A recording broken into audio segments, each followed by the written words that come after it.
Alguien dijo que el tango es un pensamiento triste que hasta se puede bailar. Peinó con gomina argentina y Carlos Gardel puso la voz. Hoy va de tangos, pero también escucharemos melodías muy distintas. Incluso haremos un viaje en el tiempo para reencontrarnos con los incas y conversaremos con un escritor monumental. Pero este inicio de Gente de Palabra lo hemos reservado al tango, a este tango que está bailando Alma y Julio, El Llorón.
De esa forma acaba El Llorón.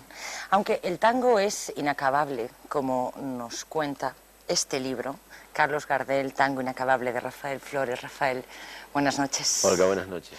19 años en España, eres escritor de relatos, de novelas y desde hace creo que una década presentas un programa de radio Mano a Mano con el Tango. Eso es, Mano a Mano con el Tango, en varias emisoras ya. Sí. Sí. ¿Y esta pasión por Gardel, cómo surge? Bueno, es desde la infancia. Gardel formó parte de las canciones infantiles. Luego, en la adolescencia, mientras sonaba el rock, mientras sonaba el folclore, Gardel seguía sonando y seguía contando historias profundas, íntimas, extraordinarias, que a veces necesitaron años para entenderlas, porque ocurre con la letra del tango que se las canta, la fuerza de la música te hace repetirlas y seguirlas, pero no siempre sabes lo que dicen. Oye, de eso hablaremos, de ese lenguaje tan peculiar. Quería preguntarte, Rafael, este libro disco, viéndolo, leyéndolo, tengo la sensación de que lleva un trabajo de recopilación impresionante. ¿Cómo fue ese proceso? Sí, son muchos años de combinación de esfuerzos. Evidentemente el tango existe gracias en gran parte a la obra de los coleccionistas, porque en algún momento en la década del 50, hacia final de la década del 50, se pensó que el tango había pasado. Sobre todo pensaron empresarios qué error. que el tango había pasado, ¿no? Sí, los empresarios se equivocan a veces también. Y bueno, se destruyeron matrices, se destruyó la memoria, pero desde entonces, incluso desde mucho antes, hubo gente dedicada a conservar la memoria, a guardarla, a buscarla, a perseguirla, a investigarla. Y gracias a la memoria conservada por coleccionistas, están las fotos, están los discos. Hay un material gráfico impresionante y has elegido 25 temas. 25 temas. 25 temas de Gardel. ¿Con qué criterio? ¿Los que más te gustaban a ti? No, he pretendido mostrar lo que para mí es la obra de Gardel, ¿no? O sea, el espectro global de su obra, que abarca distintos sentimientos. Diría Borges, la comedia humana de una ciudad moderna como Buenos Aires, y no aquel Gardel más difundido por las películas, ¿no? O sea, un Gardel que canta las letras de Alfredo Lepera, que estaban a veces en función de proyectos comerciales, hechas con todo el sentimiento y con toda la calidad artística, pero sesgando de alguna manera la esencia del tango, que no solamente es la nostalgia y la pérdida. Hablemos de ese mito, del mito Gardel, padre, rey y mentor del tango. ¿Cómo lo consideras tú? Es el inventor del tango canción, básicamente, pero no solamente es la canción, es una figura, es una manera de vestirse, de presentarse, de sonreír, de compartir la vida en los distintos estamentos de la sociedad, de ir de punta a punta de la pirámide social y de ser el mismo siempre con, digamos, generosidad acerca de su persona y de su arte, ¿no? Hay tantas incógnitas, Rafael, sobre su vida, sobre la vida de Carlos Gardel. Eso ha contribuido a engrandecer incluso el mito. ¿Qué es lo que más te fascina del personaje? No, yo creo que los mitos necesitan del misterio, ¿no? O sea, si no tienen misterio, los mitos, digamos, se agotan en sí mismos, ¿no? También es cierto que él no perteneció a una época como la moderna, donde la transparencia informativa o investigadora de los historiadores exige mucha claridad y se observan y se olfatean hasta los detalles íntimos, incluso hasta los inexistentes. Gardel me fascinó sobre todo por la conciencia que he advertido en él de que encarnaba un destino. O sea, desde muy joven, él supo que encarnaba un destino y fue alimentando esa conciencia íntima, subterránea en su personalidad, de que tenía una tarea muy seria para hacer y que tenía que ver exclusiva o profundamente con la canción. Y él nos trajo el tango, que es un género mestizo, ha nacido... Como todas las cosas buenas de este siglo, es un género mestizo. De la milonga, de la habanera, Sí. de los ritmos negros. Sí. Incluso el bandoneón, que es el instrumento, es un instrumento alemán. Sí, de origen alemán, y llegó al Río de la Plata sin ningún folleto, ningún manual de instrucción y con un destino que no tiene casi nada que ver con el tango. Había surgido para acompañar oficios de difuntos o danzas aldeanas en la Alta Alemania. Y en Buenos Aires se hace a esa liturgia nocturna arrabalera que Sí. fue el tango a sus comienzos, ¿no? Y después pasó a la alta sociedad. Después pasó a la alta sociedad, a los grandes salones, y se mundializó. O sea, una de las cosas más destacables, a mi modo de ver, del tango, es que surge como aspirando hacia mayores perfecciones, aspirando a crecer, ¿no? De esas, digamos, primeras melodías, que eran una hebra colorida del suburbio, digamos, en los burdeles, nació con aspiraciones al crecimiento musical, ¿no? A la incorporación dentro de la gran lírica de Occidente, por un lado. Y por otro lado, su condición de andariego, ¿no? Su condición de cosmopolita, o sea, esas alas en los pies que ha tenido siempre. Tú comentabas antes que extrañamente triunfó cuando su lenguaje está tan complicado, el lunfardo. Sí. ¿Cómo pudo ser eso? Porque a veces cuesta entender la letra, las historias que nos cuenta un tango. ¿Cómo pudo triunfar? Sí, bueno, hay dos cosas. Por un lado está el tema del lenguaje, ¿no? El tango nació, digamos, expresándose en la lengua en que hablaba la gente. Quizás consiguió eso que aspiraron todos los grandes escritores de este siglo, o sea, hablar como habla la gente, ¿no? He sabido, por ejemplo, que Borges declaró eso,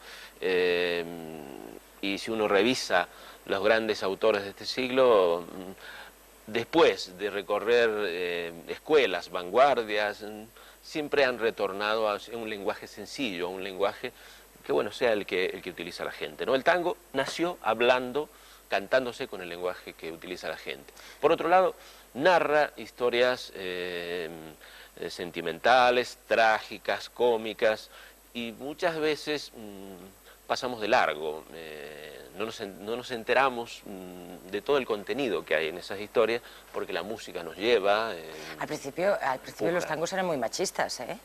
Sí, sí, claro. Pues incluso fueron subversivos, Perteneció, revolucionarios. expresó la sociedad en la que se cantó y el clima social en el que se engendró. Estamos hablando, Rafael, del tango canción, el tango baile.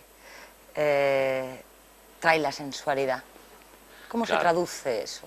Bueno, estuvo prohibido hasta por un papa, creo que sí. fue Pío X que prohibió los tangos. Y ya ves, el abrazo en el tango es esencial en el baile, ¿no? Es caminar abrazado, bailar un tango, y evidentemente te pide muchas variaciones en la manera de llevar a la pareja. Por otro lado, no hay luz entre el hombre y la mujer. Sí. En el tango, luz hay en el vals y en otras danzas de la pareja entrelazada. En el tango hay abrazo y luego la posibilidad de insertar las figuras y multiplicarlas hasta el infinito. O sea, te lleva a compartir con la compañera un juego que no tiene fin, como el amor, como, en fin, las relaciones más profundas de la vida humana, ¿no? No le pregunto al escritor, le pregunto a Rafael Flores, persona. ¿Qué tal bailas? Bueno, No seas creo modesto. que apreciablemente me defiendo. Lo hago con mucho gusto, eso sí. Lo haces con mucho gusto. Sí. No te lo voy a pedir, no te lo voy a... Julio y Alma están dejando el pabellón muy alto Sí, y, sí, y sí, les sí. volveremos a ver más tarde. Y con Rafael Flores volveremos a hablar de tangos y otras muchas cosas dentro de nuestra tertulia. Vamos a hacer una pausa y luego, Rafael, gracias.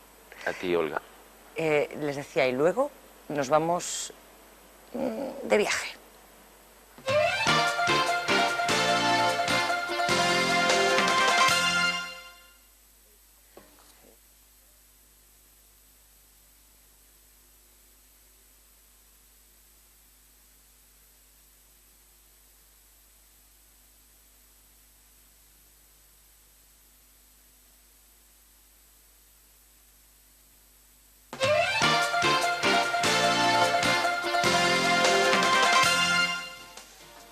Nuestra siguiente invitada sabe lo que es hacer un viaje inolvidable, uno de esos viajes que uno no encuentra en las agencias.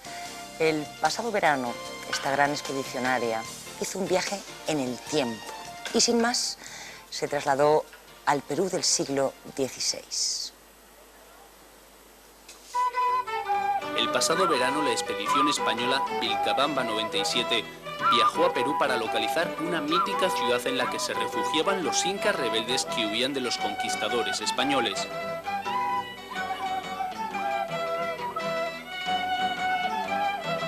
Un documento escrito hace 500 años fue clave para centrar la búsqueda. El enclave de Vilcabamba continúa siendo un misterio, pero la complicada travesía mereció la pena porque la expedición logró descubrir dos ciudades incas de gran importancia arqueológica, Pampaconas y Rangaya. Carmen Martín, buenas noches. A Carmen Martín siempre le fascinó América. De hecho, ella es doctora en Historia de América, es profesora honoris causa en varias universidades de Perú, pero esta aventura es otra cosa. Un día descubriste un manuscrito, como se decía, un manuscrito de hace 500 años, y decidiste afrontar esa aventura. Cuéntanos cómo nació todo, Carmen. Bueno, primero, esta aventura nació por mi pasión por la historia, en primer lugar, ¿no? Y mi pasión por la historia me llevó a descubrir la crónica de Juan de Betanzos, un cronista que escribió hace 536 años y que es la obra fundamental para conocer al imperio inca y el encuentro entre los españoles y el mundo andino. Al tener la suerte de encontrar esta crónica, que no se puede hacer nada sin que no se la cite sobre los incas, ¿no?, pues me adentré mucho más en el estudio de este pueblo. Bueno, tengo que decir que mi tesis doctoral ya era sobre arquitectura y urbanismo incaico, yo ya tenía una base muy fuerte, ¿no? Entonces, al encontrar la crónica, pues todo esto se me acentuó. Y un día me di cuenta de que el autor, Juan de Betanzos, era básico para estudiar una etapa de los incas muy poco conocida, pero muy importante, que fue la rebelión de los incas alzados desde 1536 a 1572 en Vilcabamba. Porque Juan de Betanzos, que se casó con una princesa inca, Cusilimay Ocho, pues fue el mediador entre la corona española y estos incas alzados para tratar de sacarlos, ¿no?, en la época que él vivió. Después continuaron otras personas. Y al conocer todo esto, yo quise saber cómo era ese enclave. Verlo in situ. In situ, con esas ciudades que llevan perdidas 500 años, desde 1572. Claro, y decides afrontar esa expedición, Sí. imagino que no sin temor. No, con mucho temor. Cuéntanos, cómo transcurre esa aventura? ¿Cuántos sois?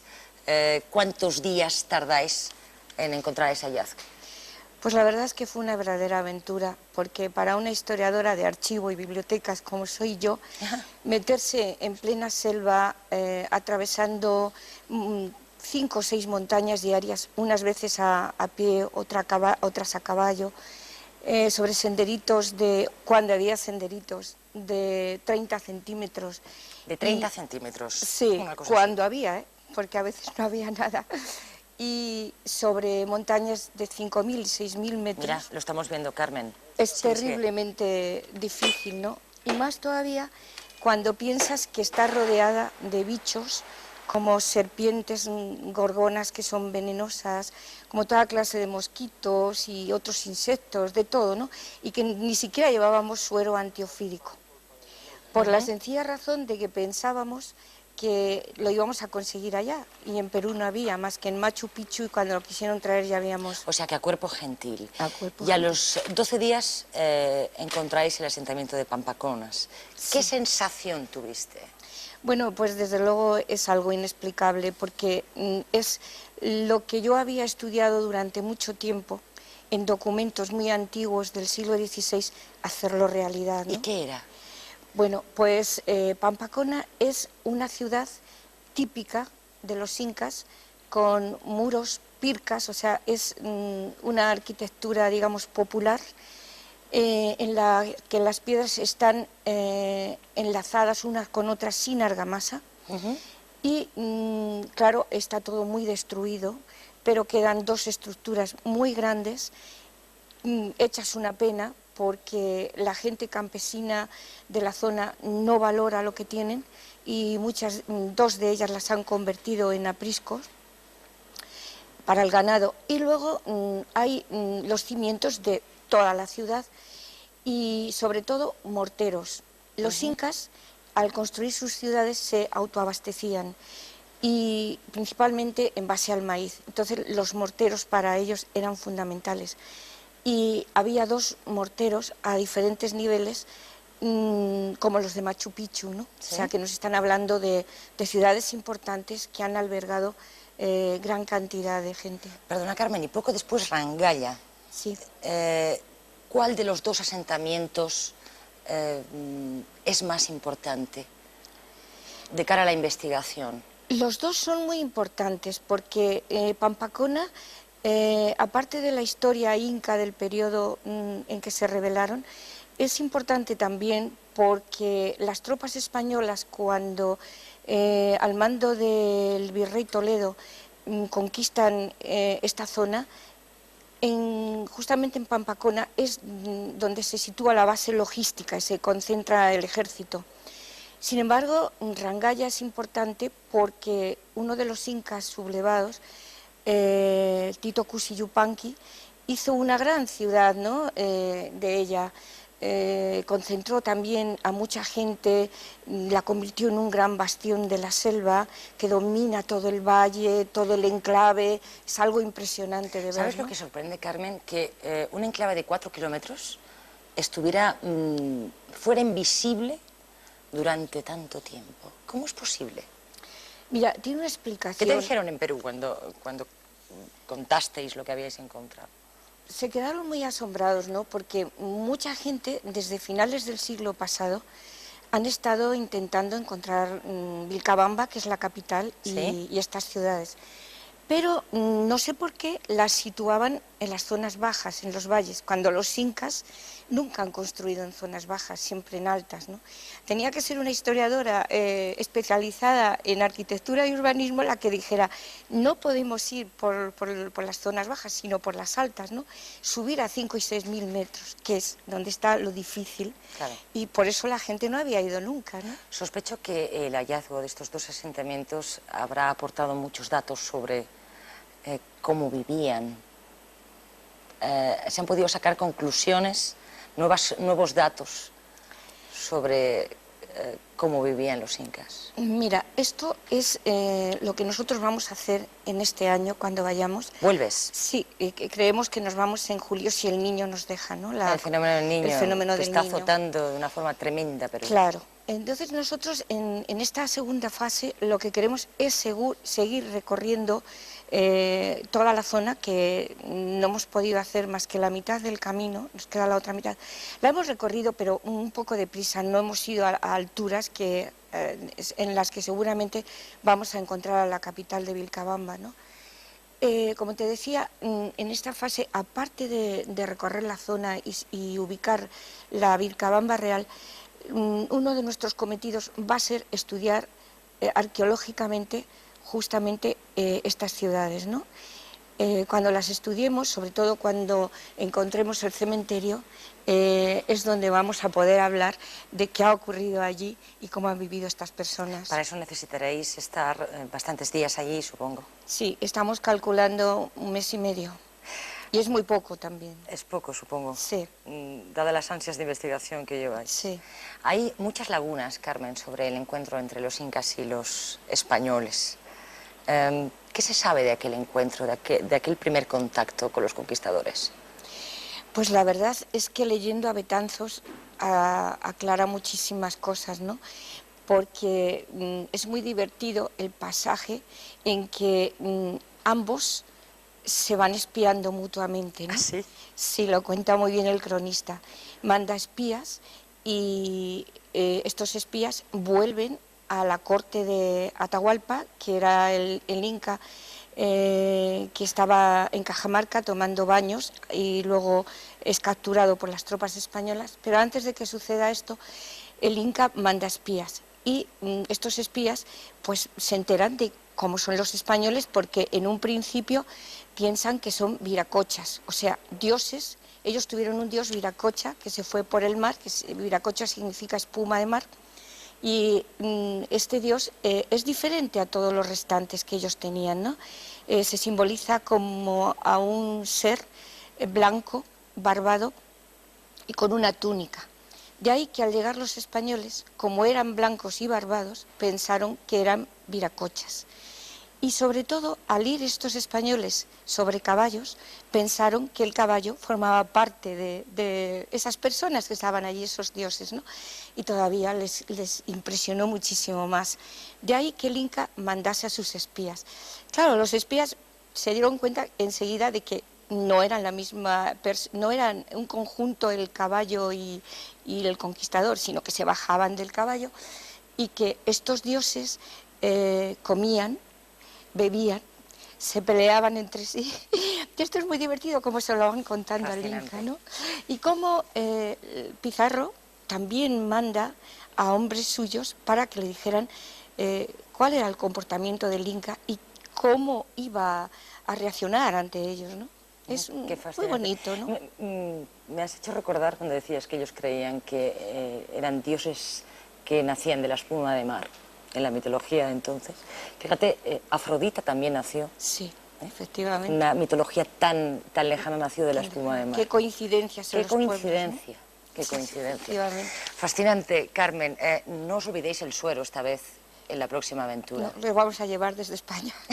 Es más, estamos pensando no solamente en estudiar y completar la zona en los descubrimientos, sino también ayudarla, ¿no? Queremos montar un banco de sueros antiofídicos y crear un museo de sitio, hacer una biblioteca básica y establecer duchas para la gente en 3 pueblos, ¿no? Y agua potable, porque no hay agua potable.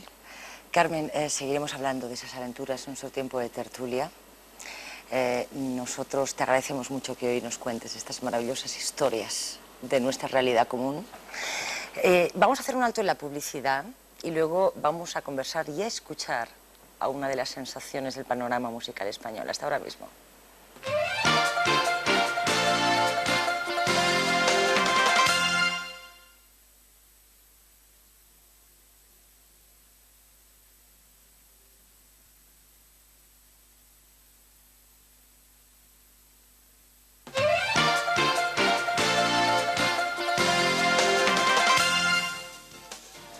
Hemos cambiado de escenario para encontrar a alguien de quien se ha dicho que es un endiablado creador con una voz de metal domado. Ustedes le conocen muy bien como Duncan Du, pero por supuesto también en solitario. Nació en Venezuela, pero es vasco de aquí, es vasco de corazón. Mikel Erenchun, buenas noches. Hola, buenas noches. 2 años han pasado más o menos desde El abrazo al erizo, Sí, del último trabajo. Más de 2 años, como 2 años y medio casi. La verdad es que nunca había esperado tanto tiempo entre dos trabajos, pero creí que era el momento de parar un poco la maquinaria, porque llevábamos ya entre Duncan Du y fuera de Duncan casi a disco por año, que llevamos 12 años, y bueno, ya era hora un poco de trabajar un poco más pausadamente. Mikel, aquel último trabajo, el penúltimo trabajo, habías cambiado prefijo, los 30, Sí. y dijiste que hacías algo que necesitabas, sacar a la superficie una serie de cosas que necesitabas. Acróbatas, que es el último, ¿qué te pedía el cuerpo? Es cierto, los discos generalmente son siempre un reflejo, tratan de ser un reflejo de mi estado de ánimo, ¿no? Y ahora mismo, pues el estado de ánimo tras aquel cambio de prefijo, horroroso cambio de prefijo, bueno, pues ya he había una estabilidad sentimental y familiar distinta, entonces me pedía un disco mucho más reposado, mucho más pausado, que contase historias, no necesariamente mías. Y en general casi todas las canciones del disco cuentan historias de amor, aunque casi todas con final... Y desamor, y por lo que desamor veo. y desencuentro la mayoría. ¿Te has atrevido con la producción? Sí, ha sido un reto difícil. Es la primera vez que me lanzo a hacer algo así, pero también es lo mismo. Después de tantos años me apetecía probar, ¿no? Observo también que hay 2 novedades que para vosotros eran familiares, pero para quienes escuchamos el disco no, que es el sampler y el loop. Sí, bueno, básicamente es tecnología. O sea, es algo a lo que yo siempre me he negado y siempre he odiado. Yo he tenido mucho miedo a todo lo que es ordenadores, computadoras, cosas, en definitiva cosas que surgen de máquinas, ¿no? Que no están tocadas de verdad. Y en este disco hay bastante de eso. Y estoy contento con el resultado porque creo que me ha cambiado un poco el chip y ahora creo que se pueden hacer cosas bastante humanas con las máquinas. Y entonces en este disco, aunque hay mucha maquinaria, creo que sigue sonando bastante acústico. Oye, Mikel, hoy televisión, pero estás ya en plena promoción de ese disco. ¿Qué has preferido presentar en lugares pequeños más que en grandes escenarios? Sí, creo de todas formas que está un poco de capa caída lo de grandes lugares, a no ser que seas Alejandro Sanz o los Rolling Stones o cosas así. Se está tendiendo un poco más a volver a pequeños recintos, que yo lo veo más interesante porque tienes un contacto como más próximo con la gente y puedes ver las caras. Cuando tocas en un sitio muy grande, generalmente entre el pie de escenario y la primera fila a lo mejor hay 4 metros con un foso en medio y no ves nada, ¿no? A mí me gusta más el contacto directo y por lo menos ahora en esta primera fase de la gira vamos a tocar en teatros o en clubs pequeños. ¿Eso ocurrirá también en América? ¿Cuándo vas a presentar el disco allá? Yo creo que vamos a ir en abril. El disco sale en abril. En México en principio y hay un viaje organizado allá a México y que espero que una vez allí pues pueda moverme por algunos países, ¿no? Aunque yo solamente he estado en Chile, Argentina y Colombia. ¿Y en Venezuela hace 33? 33. ¿Naciste Pero ahí? en Venezuela estuve 2 meses, una cosa así. ¿No mantienes relación con Venezuela? No, porque o sea, mis padres fueron allí a trabajar, estuvieron como 7 años y yo nací allí y nada más nacer yo me vine, de hecho me adelanté, yo iba a nacer ya en San Sebastián. Y bueno, me vino muy bien porque así no he hecho la mili, he aguantado el pasaporte por un puro tema antimilitar. Empezar una gira de promoción significa además, supongo, la carrera de arquitectura, las asignaturas, fastidiado, Sí, ¿no? sí. No podrás hacer surf en las landas. Exactamente. ¿Eh?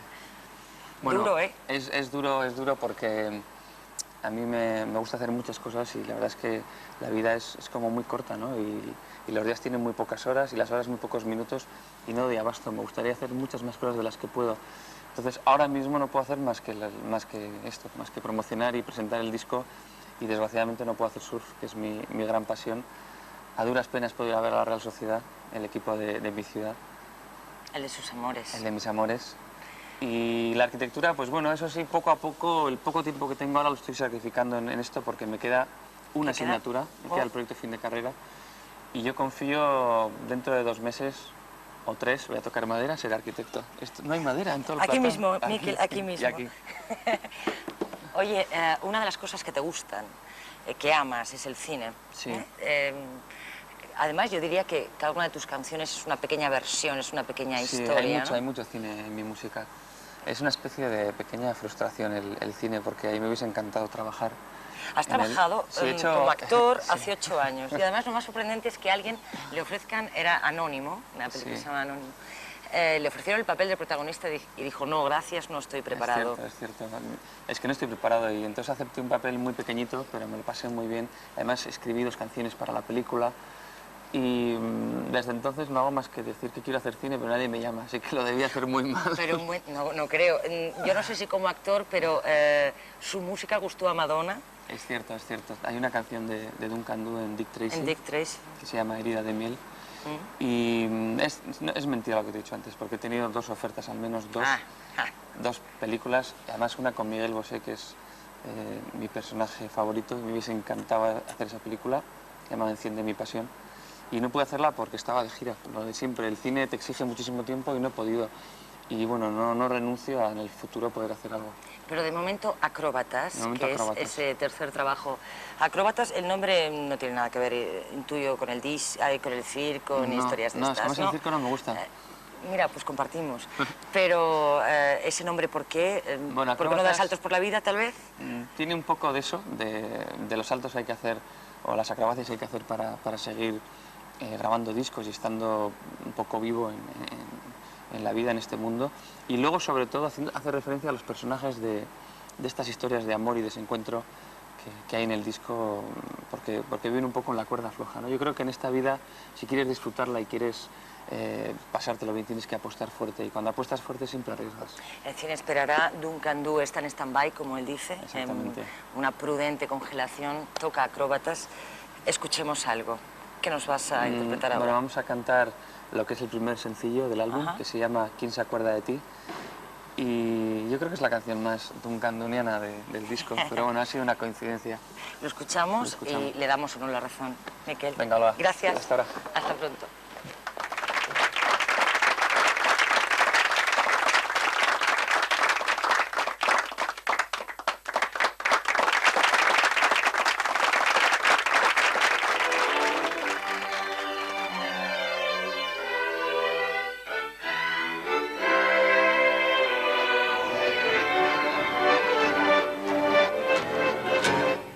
Te conformabas con la luna, no me pediste mucho más, pero lo cierto es que no te bastó cuando te la ofrecí. Mi corazón se hizo palabras, palabras sin orientación. No supe defender mi forma de amarte. Buscabas algo mejor. ¿Quién se acuerda de ti?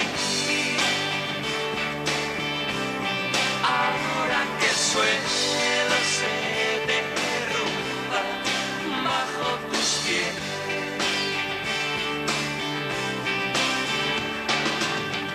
Después de todos estos años, he pedido tiempo muerto para volver a leer en modo complejo de la soledad, pero han crecido más hierbas en el amor que yo te di. Con nada conseguirás reparar tanta desilusión. ¿Quién se acuerda de ti? Ahora que solo te acompaña esta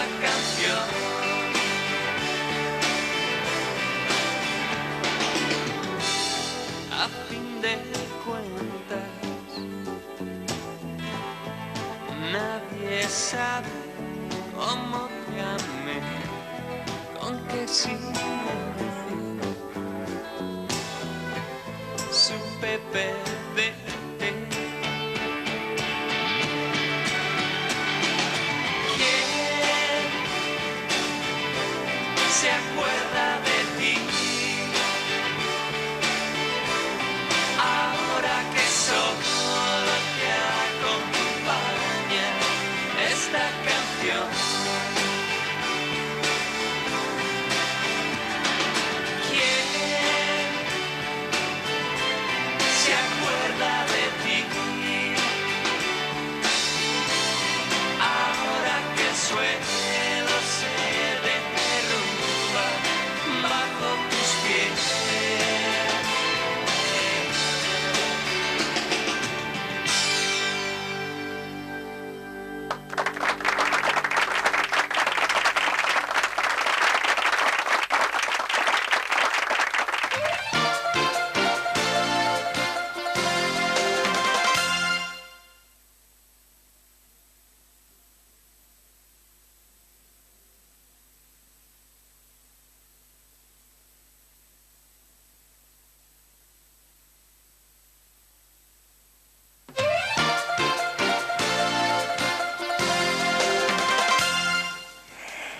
Les dije al comenzar este Gente de Palabra que hoy íbamos a conversar con un monumental escritor, alguien que pasará a la historia como uno de los grandes escritores de este siglo.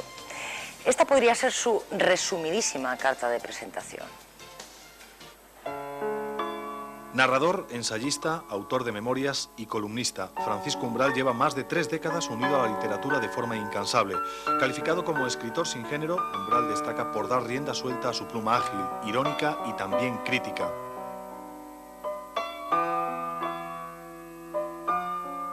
Además de numerosos galardones, entre los que destaca el Premio Príncipe de Asturias de las Letras, es uno de los pocos escritores que puede presumir de tener más libros que años. A esta larga lista acaba de añadir un nuevo título centrado en la vida de otro gran maestro de la palabra, Ramón María del Valle Inclán. 62 años, casi 100 libros escritos. Sus artículos se cuentan, yo sospecho que a miles. Vive en Madrid, pero se crió en la cuna del castellano, en Valladolid. Paco Umbral, buenas noches. Buenas noches. Paco, para quienes te leemos a diario, si hay algo que nos asombra es la capacidad de generar cada día literatura brillante, porque el periodismo es un género literario también. Sí. ¿Amaneces y anocheces frente al folio? ¿Amanezco y anochezco? Frente a la hoja en blanco. ¿Eres un hombre de disciplina a la hora de escribir? ¿Tienes unas horas marcadas? Bueno, te voy a contestar a esto y te voy a rogar que las sucesivas preguntas me las hagas en un tono más alto, porque si no te oigo absolutamente nada. Yo peco de voz baja, te pido perdón. Tú eres muy educada y hablas muy fino y muy bajito, pero no te oigo. Sí, yo me levanto con la preocupación de escribir de lo que tengo que escribir en el día, lo que tengo que hacer, mucho o poco. Me levanto con esa preocupación, sí. Pero tampoco soy un obsesivo de la escritura, ni dedico el día entero a escribir, ni a pensar en lo que podría escribir. No, creo que me ocupo de vivir también y sobre todo creo que hay que dejar que la cabeza fluya. Siga funcionando por su cuenta, porque la cabeza sigue funcionando, claro. Y cuando uno vuelve al día siguiente a usar la cabeza, pues resulta que está muy enriquecida, como dirían ahora, se han cargado las pilas, ¿sí? Y se encuentra uno con muchas cosas nuevas, mientras que si estás 8 o 10 horas al día trabajando, pues es imposible, al día siguiente se nota ese cansancio. Cierto. Intachable en la literatura diaria, pero controvertido y polémico, así se te considera aquí en España. Controvertido y polémico ante un folio y ante la vida también. Ante un folio no sé, porque yo escribo lo que creo que tengo que escribir, lo que se me ocurre y creo que está bien traído, y entonces me da igual. Y en la vida pues no, yo procuro ser una persona educada, correcta, ya de acuerdo con mi edad, ser un señor mayor que se comporta y no hacer gamberradas como hacía de joven. Y entonces siguen diciendo que soy controvertido y polémico, pero no sé por qué, porque si yo entro en un sitio y digo buenas tardes o buenas noches, se arma polémica, pero lo dice otro cualquiera y no pasa nada. Y dice, fíjate, ha dicho buenas tardes. Bueno, Malas pues yo leyendas. no sé decirlo de otra forma. Paco, hablabas de cuando eras joven. ¿Cómo entró la literatura en tu vida y quién te dio la primera oportunidad? Bueno, la literatura dentro de mi vida es una cosa de herencia, es una cosa familiar, una cosa de mis padres. Y en cuanto a la primera oportunidad me la di yo a mí mismo. Es decir, con una insistencia absoluta y una confianza absoluta en que eso era mi oficio, pues buscaba oportunidades por todas partes, ¿no? Empecé en la prensa universitaria, que había en aquellos años, los 50, en toda España. Y luego, como vivía en Valladolid, pues escribí en el norte de Castilla, que Sí. entonces dirigía Miguel Delibes.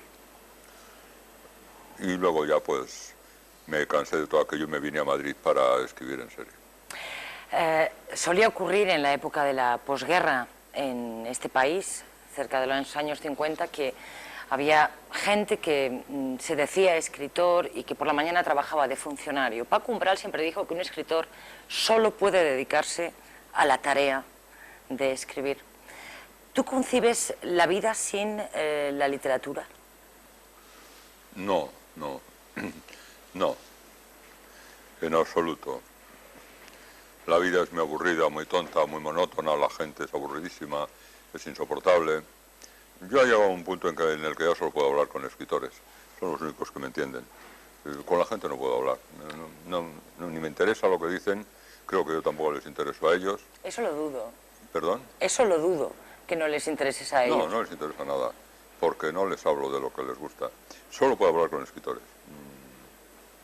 Realmente mis amigos son escritores, y de lo cual me felicito y estoy muy contento y les quiero mucho. Porque yo con el resto de la gente que hablan de si han aparcado o no han aparcado, ahora el tema, hemos tenido el pequeño incidente de llegar a la emisora por un socavón o algo en la autopista. Bueno, pues esto puede desencadenar comentarios, fíjate, toda la gente que ha vivido eso, todos los que pasaban, ya tienen para una semana conversación, ¿no? Yo esto no lo entiendo. Y sobre todo, si lo contasen luego con algún matiz de humor o de ironía, pero es que lo cuentan tal cual, muy convencidos de que es importante, lo cuentan las cosas como son. Y yo la gente que dice las cosas como son, me aburro mucho. Espero no decir las cosas como son. Hablabas de amistades, hay una vieja amiga que es una máquina de escribir de la que no te separas. Esa máquina electrónica que te regaló España, tu mujer, no has conectado con ella. ¿Tú sigues fiel a esa máquina vieja? Yo sí, es una máquina que me compré, una Olivetti portátil, que valía 3.500 pesetas entonces. Había unas oficinas, en la Plaza España, unas oficinas de la Olivetti, y allí me la compré, lo que valía 3.500 pesetas, que es lo que yo tenía, no tenía más. Pero, claro, me lancé a escribir muchísimo y a mandar cosas a los sitios, porque es un placer, para mí siempre ha sido un placer escribir a máquina. Y claro, andaba pidiendo máquinas a los amigos y que me daban máquinas viejas, antiguas, que se rompían, que no funcionaban, y para mí era penoso escribir un artículo. Entonces fue la felicidad, el día que me compré la máquina y fui a la pensión y puse la máquina y empecé a escribir. Y dije, bueno, pues esto ya es cuestión de tirar para adelante. De esa máquina han surgido tantas historias, pero ¿alguna vez, Paco, te han censurado alguna línea? ¿Alguna? ¿Alguna línea? ¿Te han censurado alguna vez alguna de las líneas que tú has escrito? ¿Censura política te refieres? Sí, por ejemplo. No. Por lo que se refiere al periodismo, no. Porque yo sabía, cuando había censura, por dónde iba la censura, y yo procuraba burlar la censura, ¿no? Los tontos iban de frente contra la censura y, claro, se pegaban el golpe y no publicaban. Pero yo creo que sabía engañar a la censura y decir cosas de manera que la censura no se enterase de lo que estaba leyendo, de lo que estaba autorizando. Y en libros, pues sí, recuerdo algún incidente. Un libro mío estuvo 1 año en la censura. Un año. 1 año en la censura, lo tuvo el editor, vamos, lo mandó el editor, que ya me lo había comprado porque confiaba mucho en el libro. Estuvo 1 año en la censura, al año me dijo el editor, bueno, pues ya hemos sacado el libro. Yo creía que no salía nunca, me daba igual. ¿Qué libro Dice, era, y Paco? no le han quitado más que una palabra. ¿Cuál? Y yo eso le dije yo, ¿cuál? Y me dijo, culo. Culo.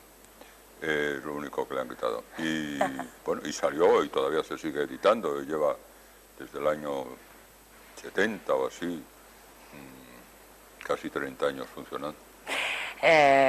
No solo la literatura, el tango, lo comentábamos antes en este programa, también fue prohibido por Pío X, creo recordar. ¿Bailón eres? ¿Bailas? ¿Cómo? Si eres bailón, ¿te gusta el tango? Sí, sí, me gusta mucho. Me gustan más las letras. Del tango me gustan las letras y las piernas de las señoritas que lo bailan. Oh. Lo demás nada. Oh, pero vamos, piernas de señorita y piernas de caballero. Te vamos a dedicar un tango. Del caballero seguramente No, pero no. deja que hable por mí. Vale. Tú las de la señorita, yo me fijo en las del caballero. Te queremos dedicar un tango porque hoy este programa tiene esa atmósfera del arrabal. Muy bien. Ojos negros, para ti, Paco.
Estupendos que acaban de sonar, pero vamos, podemos añadirnos a eso.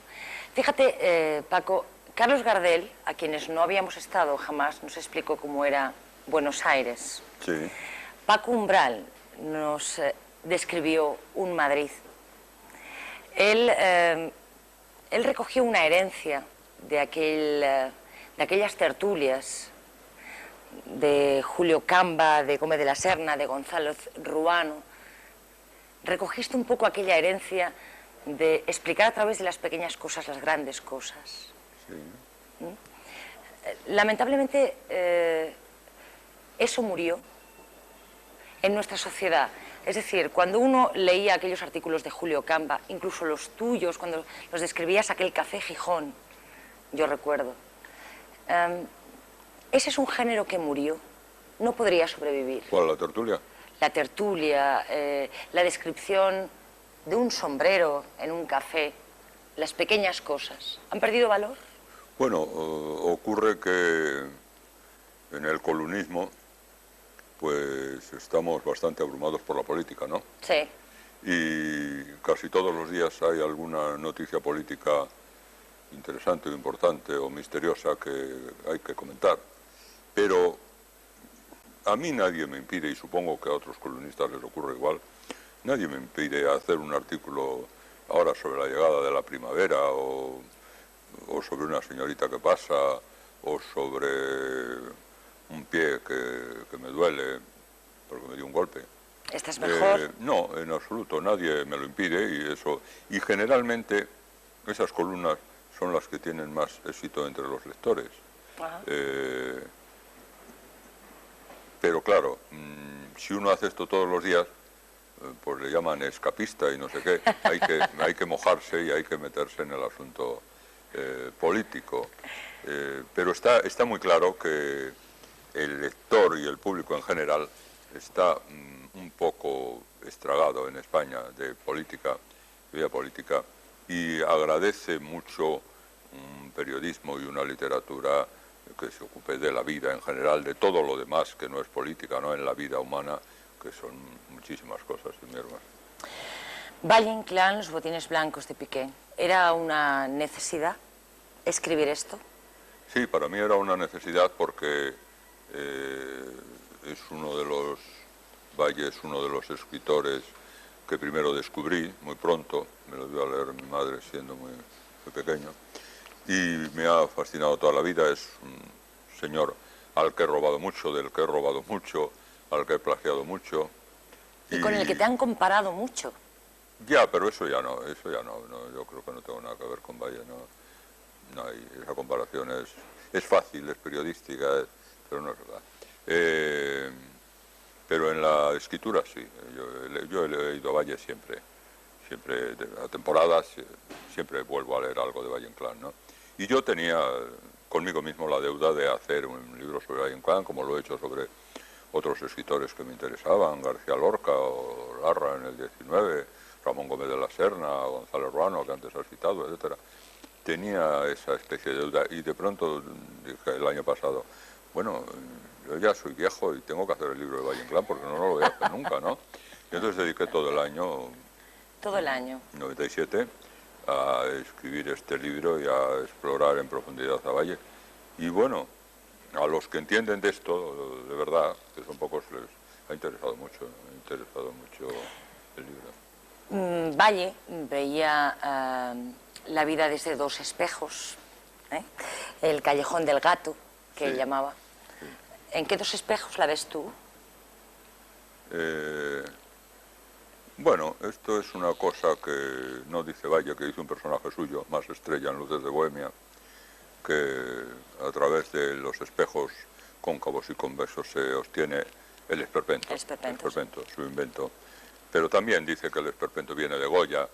El esperpento en realidad es una tradición del arte español y de la literatura y de la pintura y del teatro. Y el esperpento pues está también en Quevedo, en Torres Villarroel, en Goya, como decía el propio Valle, en Solana, el pintor Solana, en Gutiérrez Solana, está en mucha gente. Y quien lo lleva a su perfección y a su exasperación es Valle Inclán. Yo a veces he trabajado el esperpento en algunas novelas, no de una manera asidua, pero alguna vez he escrito en clave de esperpento, sí, algunos libros. Valle, por cierto, que me comentabas antes que había estado un par de veces en México, ¿no? Sí, estuvo de muy joven y luego volvió, hizo un viaje más amplio a México y a otros países, ¿verdad? Que estuvo en Argentina también, en varios países. Y de su primer viaje surgió una de las 4 sonatas que le hicieron famoso, la sonata de Estío, donde conoce a la niña Chole, que debía ser una niña, muy poco niña, y que le enloquece mucho, no a él, a su doble literario, el Marqués de Bradomín, y bueno, una novela del trópico con mucha fuerza erótica y con mucha belleza. Y luego más despacio escribió una gran novela, Tirano Banderas, sí, que es una novela que trata los grandes problemas políticos de toda América, con un gran conocimiento, con un gran estudio de la figura del cesarismo, del tirano, del déspota, o del dictador, que es una figura, toda la tradición del cesarismo heredada de España, una triste herencia de España, una herencia que les llevamos allá y que no les hacía ninguna falta. Y Valle, en Tirano Banderas, lleva eso a la perfección absoluta. Yo creo que algunos de los escritores del llamado boom latinoamericano han escrito después de haber leído a Valle, se les nota, y hay un género, en América hay un género que es la novela de dictadores, la novela de dictador, y podríamos ahora poner ejemplos, sería largo porque hay muchas, hay bastantes importantes, y eso lo inaugura Valle Inclán con Tirano Banderas. Yo no sé si en América se dice o no se dice, pero da igual, bueno, eso da igual. Lo cierto es que ese género existe en diversos países americanos, y que el primero, el que lo fundó, el que lo creó, fue Valle Inclán. Tan cerca, tan lejos. Valle estuvo en México, según nos comentaba Paco Umbral, un par de veces. Este libro, sospecho que pronto cruza el charco ya, ¿no? Este libro lo podrán leer pronto en América si no está ya. Sí, enseguida. Yo sé que muchos libros míos se venden en América. Lo que ya no sé es si los cobro. Eso no lo sé. No lo sé. Eso no lo tengo muy claro, si los cobro o no. Pero que van a América casi seguro. Lamento no poder responderte a esa pregunta. No, se si me escapa, Paco. Nada. Yo me quejo, nada. Paco Umbral, un placer tenerte hoy aquí. Es un privilegio. Sigue con nosotros porque luego hay un tiempo de tertulia. Muy bien. Una pausa muy breve, enseguida regresamos.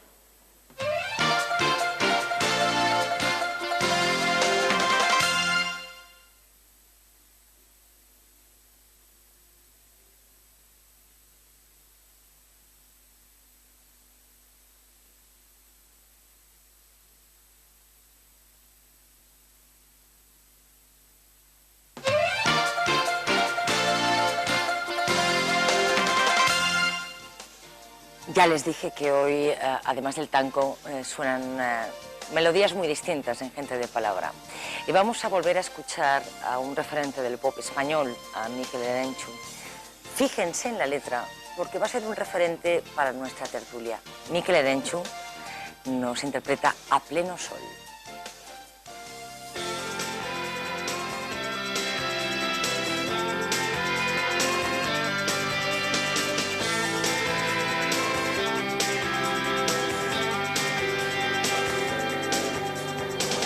Siempre he sido un hombre muy afortunado,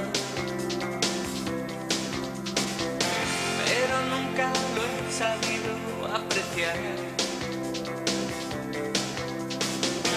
Fui el dueño de la llave maestra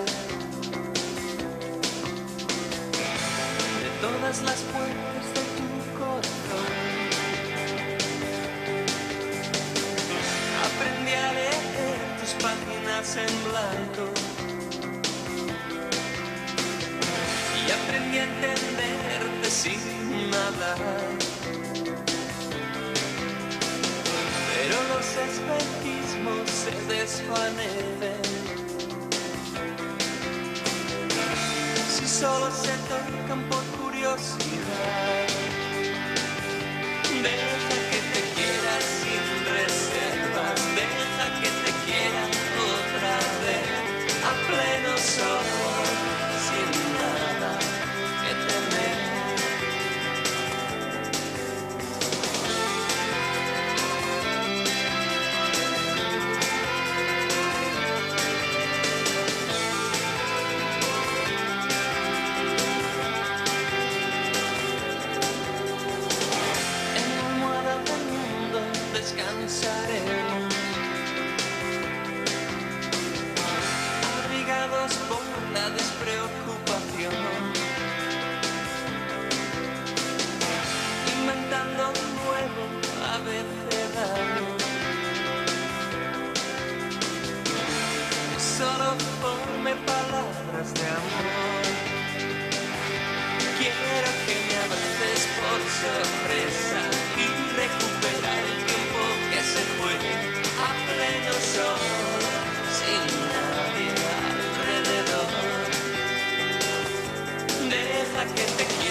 los tuyos vigilan de cerca, como nave de mal agüero.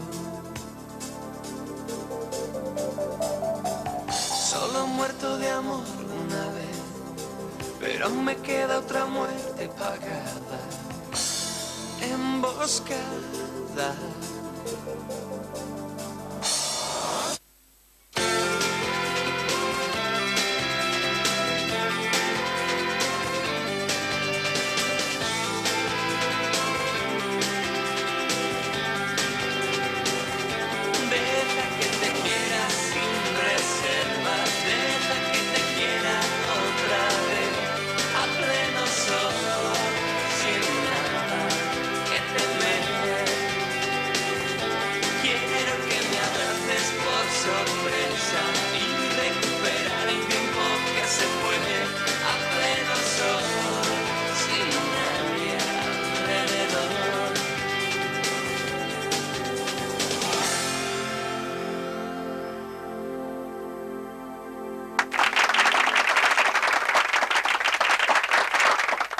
Gracias, Miquel. Miquel Erenchun en este tema proponía que se creara un nuevo abecedario.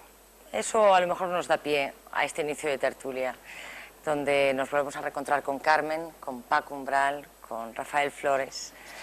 Yo no sé si un nuevo abecedario sería necesario, pero, por ejemplo, aquí tenemos representados un lenguaje innovador, porque, Paco, tú te has inventado muchas palabras. Algunas. Recuérdame alguna. Recuérdame alguna. Que te recuerde alguna.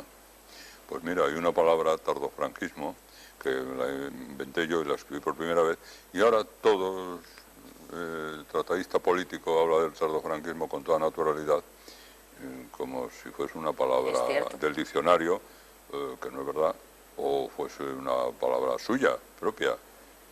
No me citan, pero bueno, a mí no, tampoco me molesta, está bien, eso está bien, que una palabra llegue a integrarse en el idioma y a desaparecer el dueño de esa... Eso está muy bien. Hay otro lenguaje, antes hablábamos de la dificultad, decía Paco Umbral, creo que Carmen es un amante de los tangos también. Así, me encantan. Fíjate, han cuajado tanto los tangos, lo decíamos antes, con un lenguaje tan complicado como es el lunfardo, ¿no? Se llama así.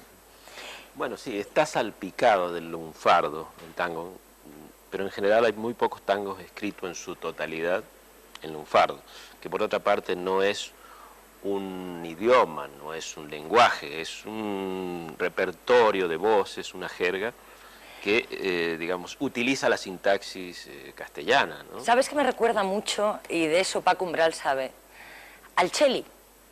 Es decir, esas expresiones que no existen en el diccionario y que dicen tanto en una monografía. Recuérdame también algunas de esas expresiones tan arrabaleras. Percanta, cotorro. ¿Cotorro qué es? Es la habitación que comparte el señor con la señora, o la habitación de soltero del hombre de Buenos Aires, ¿no? Sobre todo del hombre que vivía en el clima del tango, ¿no? Picadero, lo que aquí llamamos picadero. Sí, un picadero. Claro. Aquí sería un picadero. Bueno, es que yo creo que partiendo de la palabra castellana, en América se han originado ya otras formas, ¿no?, diferentes a las nuestras, que han creado pues un lenguaje de alguna manera diferente, ¿no? En muchos sitios, por ejemplo en Perú, yo conozco este tipo de palabras, o palabras españolas con otro significado también. ¿Queda en Perú alguna palabra quechua en el lenguaje cotidiano? Sí, bastantes. ¿Por ejemplo? Pues a corazón, la palabra corazón muy pocas veces se la dice en castellano, sino casi siempre la gente la dice en quechua, ¿no? ¿Cómo es? En ese momento no te lo puedo decir, pero vamos, que normalmente la gente la emplea mucho, sí. Quiero poner sobre la mesa, tal vez después de la publicidad, un viejo debate. Enseguida volvemos.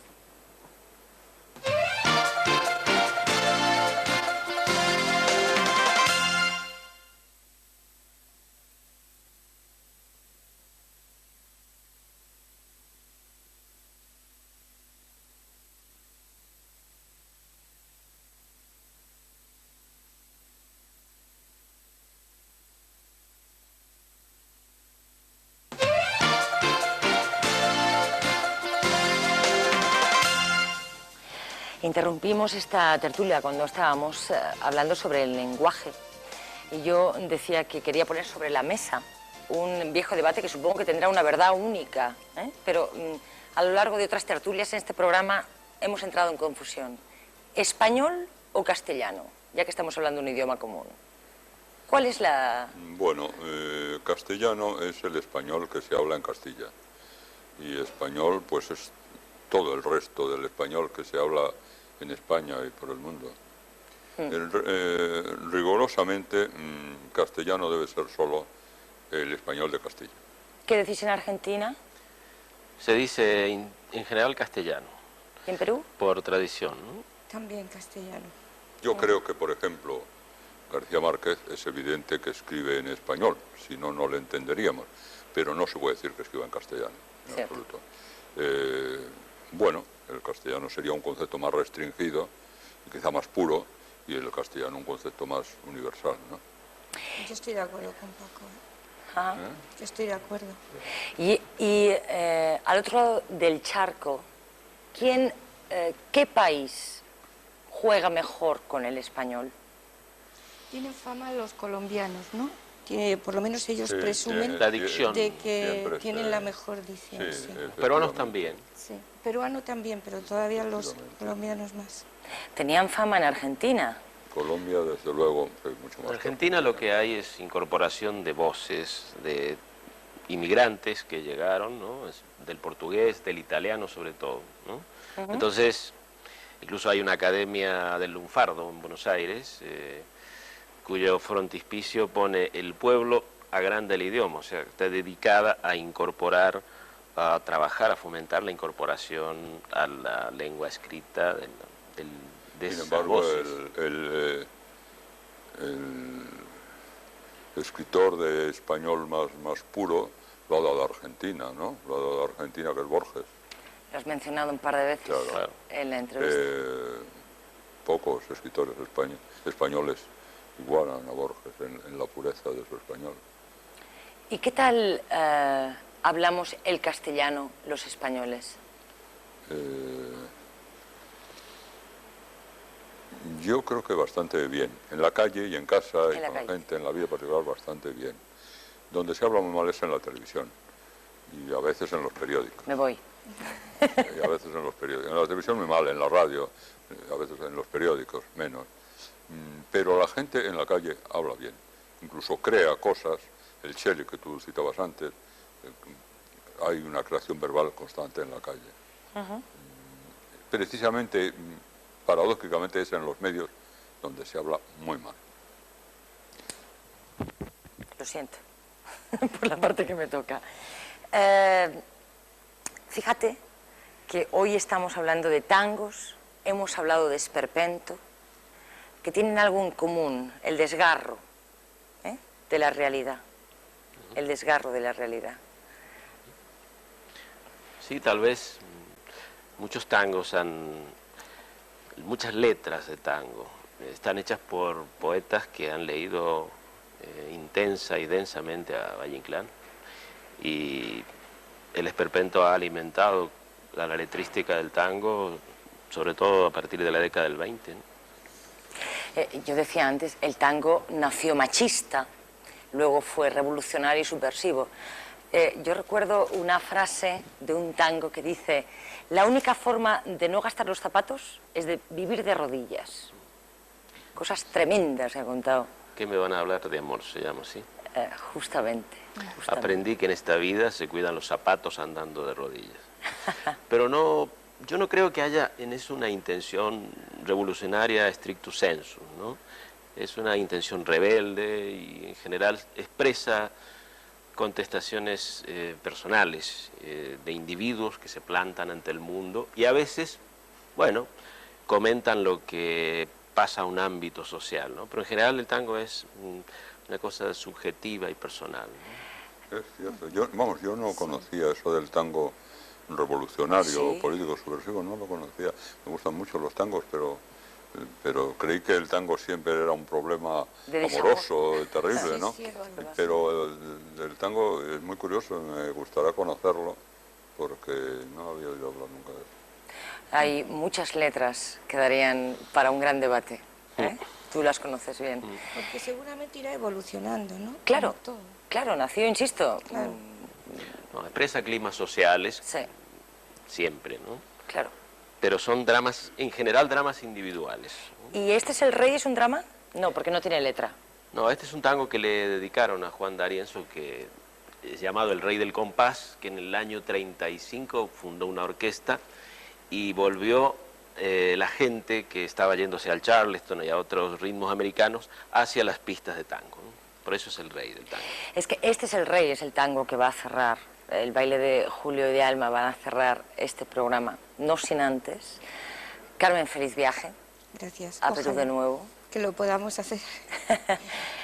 Rafael, gracias por traernos los tangos de nuevo, traernos a Gardel. Gracias a ti. Paco Umbral, un privilegio. Y gracias por esto. No, gracias a Una ti. vez más. Gracias a ti por enseñar. Enséñalo a la cámara, enséñalo. A ver, ¿es esta? Enséñalo a la cámara. Los botines blancos de Piqué, Francisco Umbral, Valle Inclán. Menudo binomio. Gracias, Paco. A ustedes gracias, cuídense. Este es el rey. Buenas noches.